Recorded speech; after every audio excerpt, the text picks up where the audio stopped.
I teach math and work with a band program at Marcus High School, and I always look for ways to incorporate those two activities together.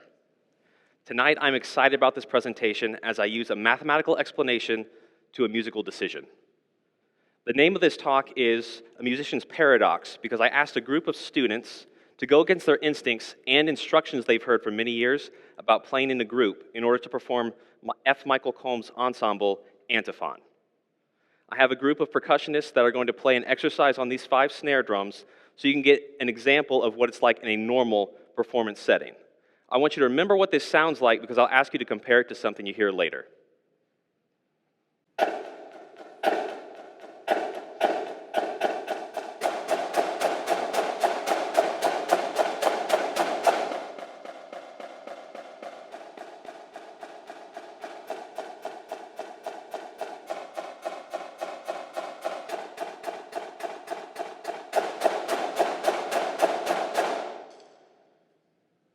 Thanks, guys. Now, these students could easily play that exercise by listening to one person tap off and give them a tempo. Because one of the most important aspects of playing in an ensemble is having the same tempo from person to person. Tempo is the speed or rate of movement between measures in a piece of music, and it's usually indicated by a value per minute. A tempo of 60 beats per minute has 1 beat every second, since there are 60 seconds in a minute. It sounds something like this.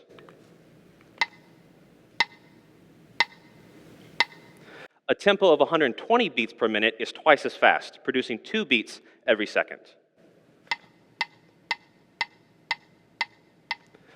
So whenever we know what the tempo is, we can easily play the piece of music. Now, this device is called a metronome. It provides an audible source of sound giving the tempo. Whenever we have a metronome in an ensemble, each person knows what the tempo should be, and they can easily play in time, even if they are focusing on the music in front of them without even looking up at a conductor. So many people rely too much on what they hear that they get tunnel vision and don't know what else is going on around them. The speed of sound is 1,100 feet per second whenever we're in a room that's about 72 degrees. So it's a little warmer in here, but the speed is relatively close.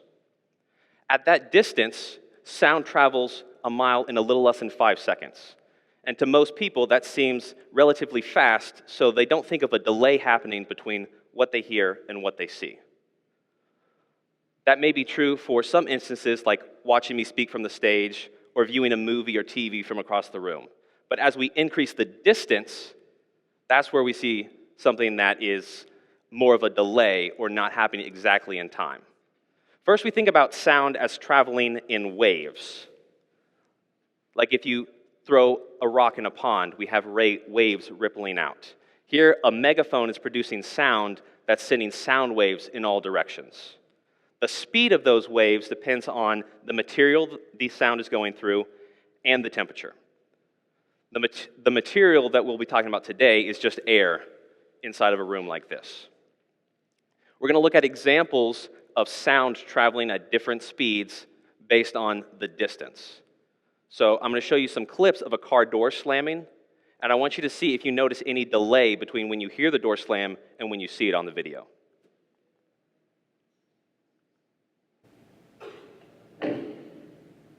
To me, that looked like it was instantaneous. There wasn't really a delay. And the distance between the camera and that car was 100 feet. Now we're going to look at a little bit further away.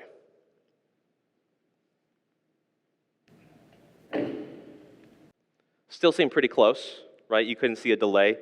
That was about 400 feet from the source of the sound. So it still looks like it's happening at the same time. We're going to go even further.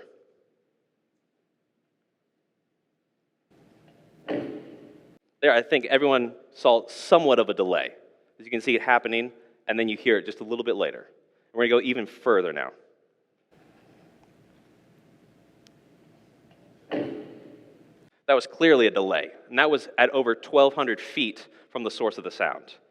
So you can see that as we increase the distance between the source of the sound, you hear it later and later.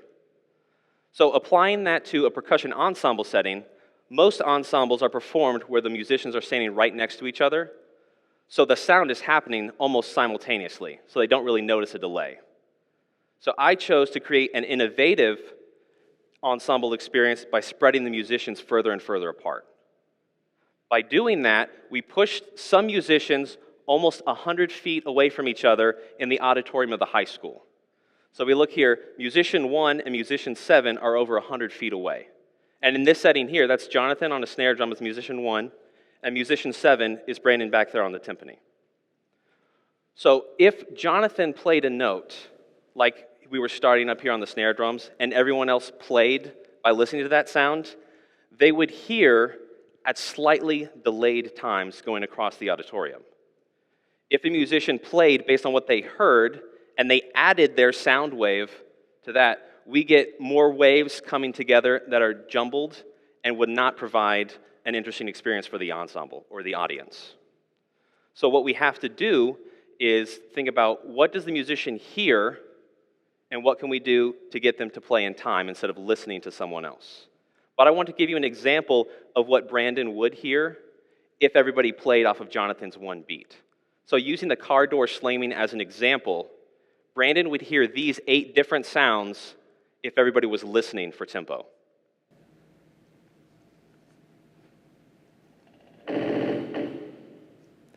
I don't know about you, but I would not be able to tell what the tempo is supposed to be. And that happens if we're listening and the distance between each person is spread out this far. In order to combat that, we have someone conducting in front of the ensemble. If everyone is watching for the tempo to start, then we have instant communication between every person. Being able to watch provides a faster response time because what you see is based on the speed of light bouncing off the world around you. And the speed of light is so much faster than the speed of sound. In 1 second, we talked about sound traveling 1,100 feet. In that same second, light travels 186,000 miles. That's almost 7.5 times around the circumference of the Earth in just 1 second. So anything you see is way more reliable than anything you hear. So for this ensemble, by watching me conduct, all of the students can see tempo occurring at the same time, so their sounds will mix together in a more enjoyable way for the audience and the ensemble as themselves. I want the ensemble to play for you so you can hear, after working on forgetting what they hear, like what they've been taught for many years in a percussion ensemble setting. They can't listen to what they hear, they can only see what we have in front of them for tempo. But before they play, I want each person to play their instrument so you know what the sounds are coming around the room. So as they mix together, you know what you're listening for. So first we have Jonathan on a snare drum, Jeremiah on 2 snare drums with the snares off,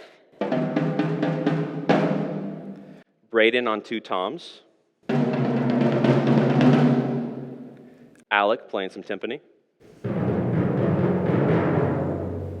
Drew on a bass drum, Jared on crash cymbals, then we have Brandon on some more timpani, Jeremy on 2 smaller toms, Aiden on a pair of bongos, and Kyle on another snare drum. So think back to where you heard the snare drums at the front of the room playing an ensemble together and how that sounded coming from the front. Now think about this different ensemble setting where the musicians are around and behind you. So you're going to compare what you heard before to what you hear now. And we're going to play Antiphon by F. Michael Combs.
play in time by not listening, I hope that you look for a way to change your perspective and try something innovative in your life. Thank you.